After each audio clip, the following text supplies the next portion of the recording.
And now we come to another amazing story, amazing character, this crazy guy, John the Baptist.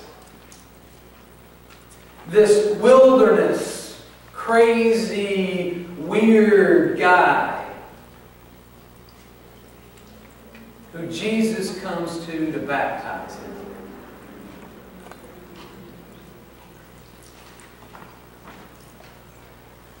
Most of the stories that come before this time, I believe, were created because of this time.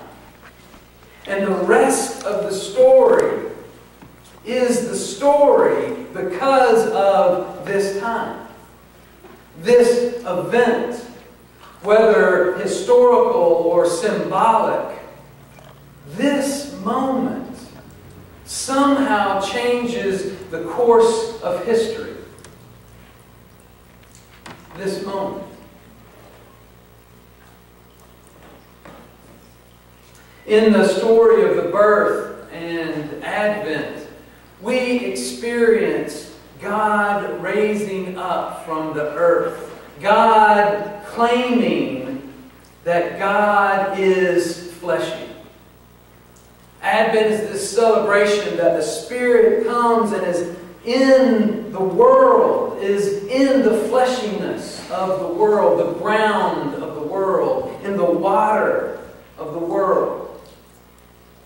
And what we begin to see happen is this well of water, of Spirit from below, where God has come home, is beginning to well up. Is beginning to emerge. And it begins to shape and form this human person. This Jesus of Nazareth. And we really don't know anything about this Jesus of Nazareth until this day. We don't know necessarily what his family life was like. We don't know what practices he did. We can assume he was born into a Jewish family that attended the temple and read the Torah and celebrated Sabbath together. But we don't know. But he comes and emerges on the scene at this moment. And here we have, and we can turn and look back and see these 30 years of Jesus' life and what has formed and shaped him and the ground that created him and the body that he was. This ego person, a lot like you and me, Jesus or Hank or Ann or Jennifer or Mitch. Any body, mind, soul.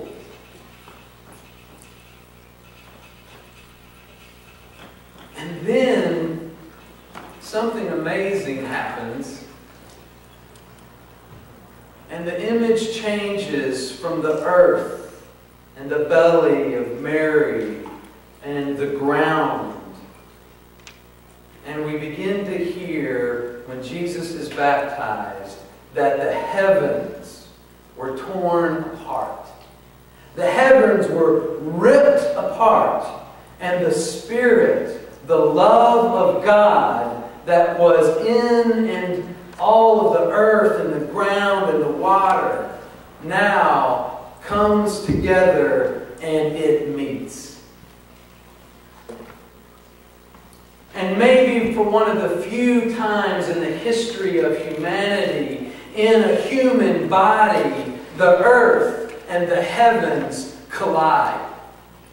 And the kingdom of God becomes a reality in a human person. The air and the water meet in the fire. I baptized you with water, John says, but this one will baptize you with the fire of God. All of creation, the heavens and the earth, meet in this moment. And history is changed forever. A person wakes up. A person, Jesus, a human person, wakes up to the reality that all is sacred. That He is God. And after this, none of it is the same. After this, the ministry of Jesus happens where He somehow is able to look down and look out and look into the darkness of the world and somehow becomes a channel for love and grace. He somehow is able to see the confusion and speak truth into it. Somehow, with this moment, there is a new potential for the human experience. There is a new opportunity for all of history for us to wake up and realize who we really are, what we really love in the flesh. We are God present in time and space. We are the beloved of God. And that is what we say every time we take this very same water and we put it on the head of an adult or a child and we say the same words. You are a child of God. You are Christ embodied. You are love here and now. And somebody woke up to that. Not just some intellectual knowledge, but somehow knew it. To the core of his bones, knew it. And history has never been the same.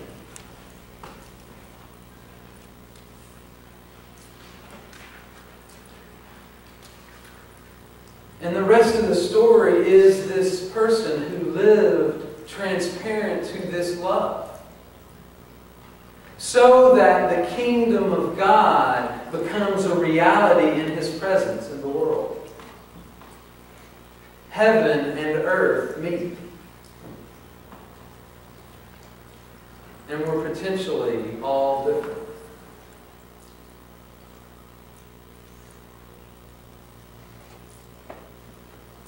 And then this amazing person who woke up and lived this life dies and is born again anew. And I have to quote Lee Hinton Hasty several years ago, said, Jesus died as an individual and woke up and was resurrected as a community.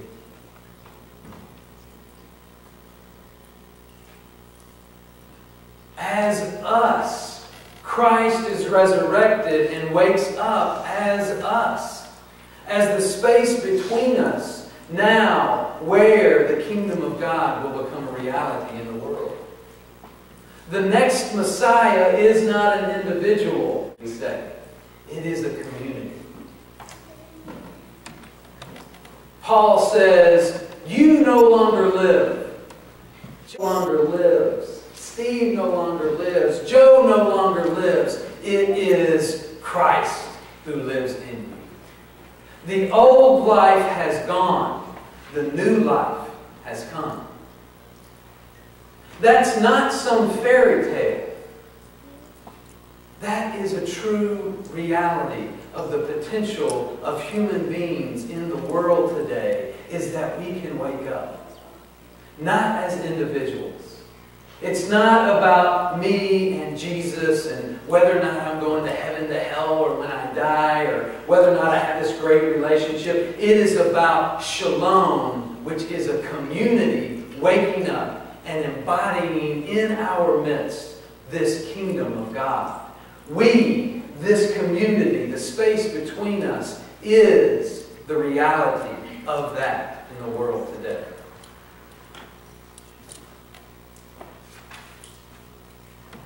And in a few moments, we get a chance to claim that.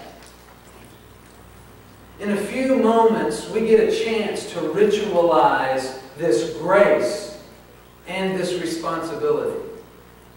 We don't get any sense in the story that Jesus earned waking up. There's no sense that, Jesus did all his spiritual practices and therefore God blessed him to wake him up. Waking up is grace. But after grace comes responsibility. To be that love in the world.